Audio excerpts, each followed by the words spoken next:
Bueno, tenemos que ver que la primera gran batalla fue la de Boquerón. Esa batalla fue el bautismo de sangre del ejército paraguayo. Nosotros perdimos muchísimos hombres.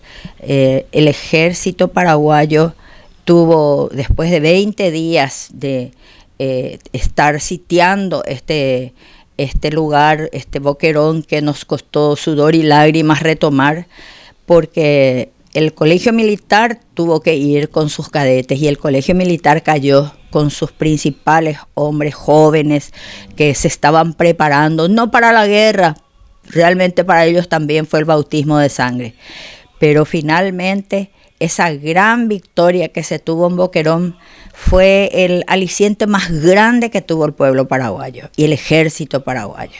Así que la toma de Boquerón fue el gran bautismo y que dio el impulso al ejército paraguayo. ¿Se tomó Boquerón o se recuperó Boquerón? Se recuperó porque ahí estaba ya el ejército boliviano. Y la rendición de Boquerón fue una victoria extraordinaria.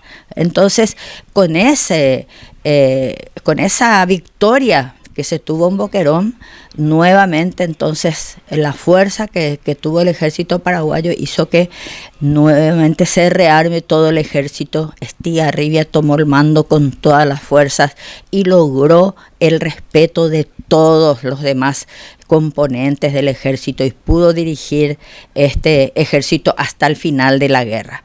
Otra de las grandes batallas, Nanagua. Nanagua fue extraordinario en sus dos etapas. Hace poco leíamos el testimonio de un gran comandante boliviano que con lágrimas en los ojos decía: en este suelo paraguayo temblaba esa noche en Nanagua.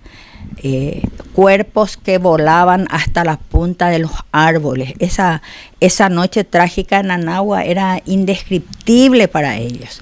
Y decía: ay de aquel que se le antoje, que ose ponerse en contra de un paraguayo cuando tiene que defender su patria.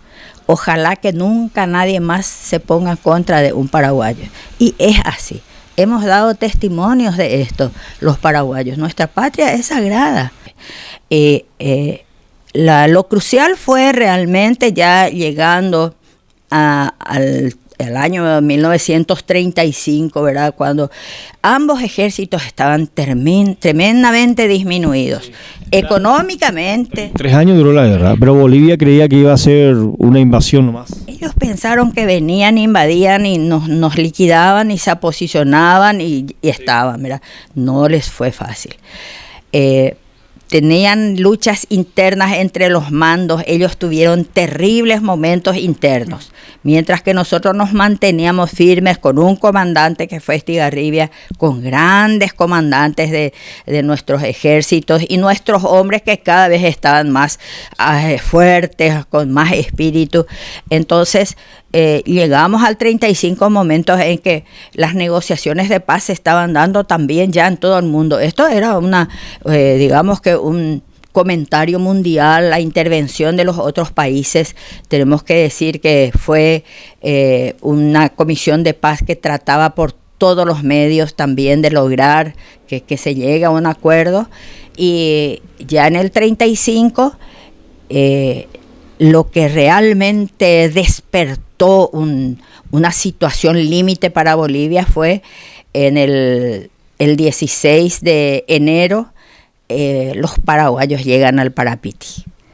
Eso fue terrible. Nunca pensaron, jamás se le ocurrió en la mente cuando iniciaron esto que podían llegar a esto.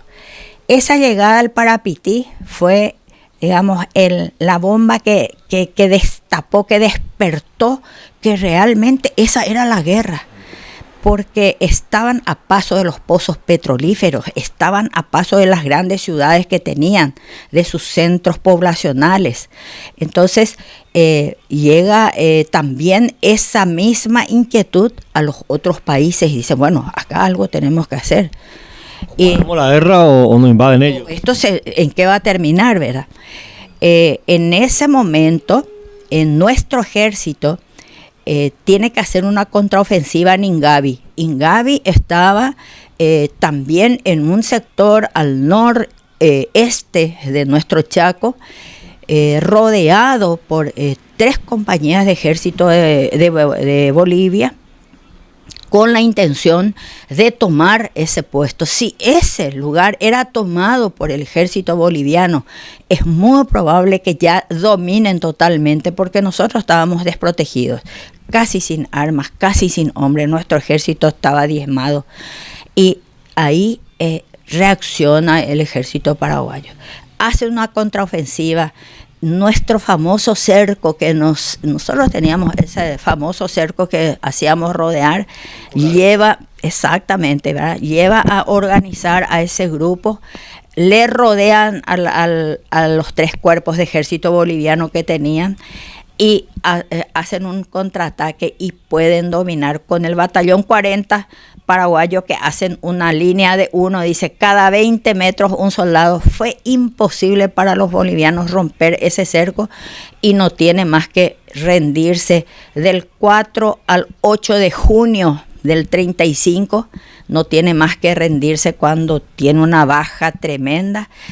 Se rinden y toma Ingavi el ejército paraguayo. Ingavi, hoy Pablo La Gerenza, se rinde el ejército y ahí, con eso, esa fue la última gran batalla del ejército paraguayo victorioso, y prácticamente ya no tuvo tiempo el ejército boliviano.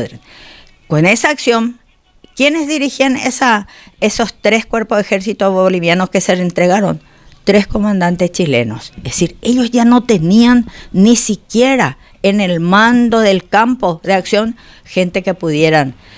Peñaranda y Toro estaban enemistados, era ya imposible cómo estaba el mando del ejército boliviano.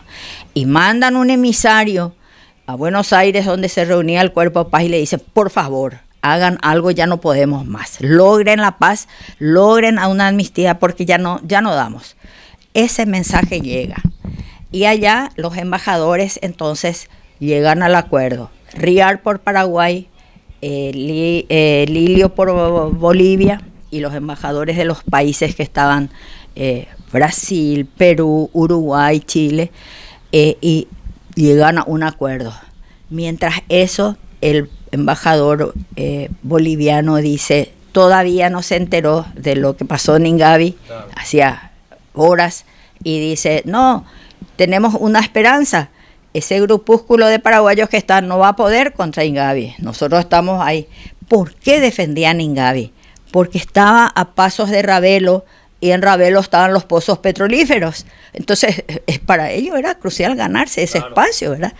Dice, no van a poder. Mientras Rial dice a toda la prensa mundial que estaba atento a eso, dice, acá llega la información, señores. Cayó Ingavi, está en manos del ejército paraguayo. Se rindió el ejército boliviano y está en manos. Y ahí, por favor, pidieron los bolivianos firmar el acuerdo de paz. El 12 de junio de 1935 era ese día, y ese día se llega al acuerdo con los países que estaban componiendo la comisión. Se firma el acuerdo, el protocolo de paz, que muy poca información pudo llegar al Chaco, ¿verdad?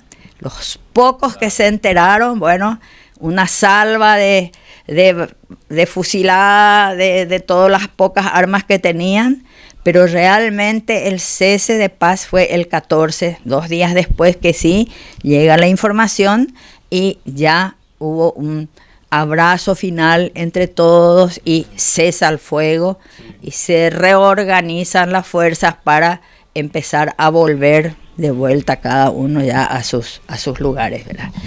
Paraguay buscó la paz, Bolivia buscó la paz, ambos buscaron la paz, y digo, Paraguay no intentó, no pensó que en ese momento, tras la toma de Ingavi, podría avanzar ya a territorio boliviano, o en ningún momento estuvo eso en el interés de Paraguay. Paraguay Paraguay quería también la paz, Paraguay ya también estaba diezmado en sus posibilidades, ¿verdad? Nosotros tenemos que tener en cuenta que económicamente estábamos terriblemente mal, teníamos embargado todas nuestras armas, la Organización de Países nos tenían embargado porque ellos pensaban que con eso nos iban a cogotar y ya ninguno de los dos íbamos a poder, a Bolivia también, pero casualmente antes de aquel 16 de enero que llegaron los paraguayos hasta el Parapití, le levantaron el embargo a Bolivia, ¿verdad? Le levantaron aquel embargo, ellos tuvieron posibilidades de rearmarse, muchas cosas pasaron, ¿verdad? Entonces Paraguay también necesitaba llegar a esta firma del protocolo de paz.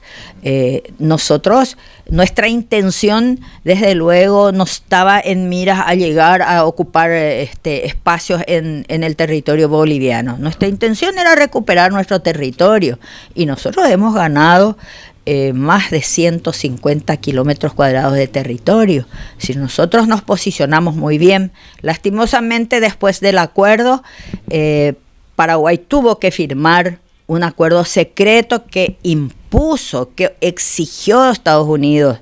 El 9 de junio tuvimos que firmar un acuerdo secreto donde cedimos 110 kilómetros cuadrados.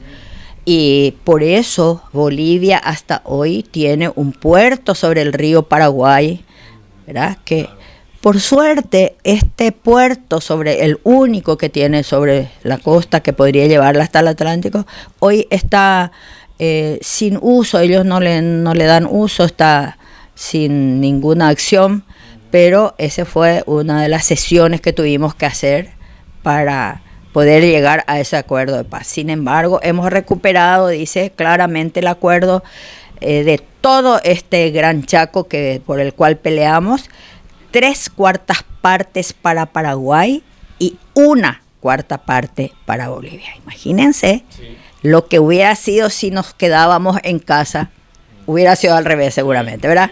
Ellos hubieran quedado con las 3/4 partes.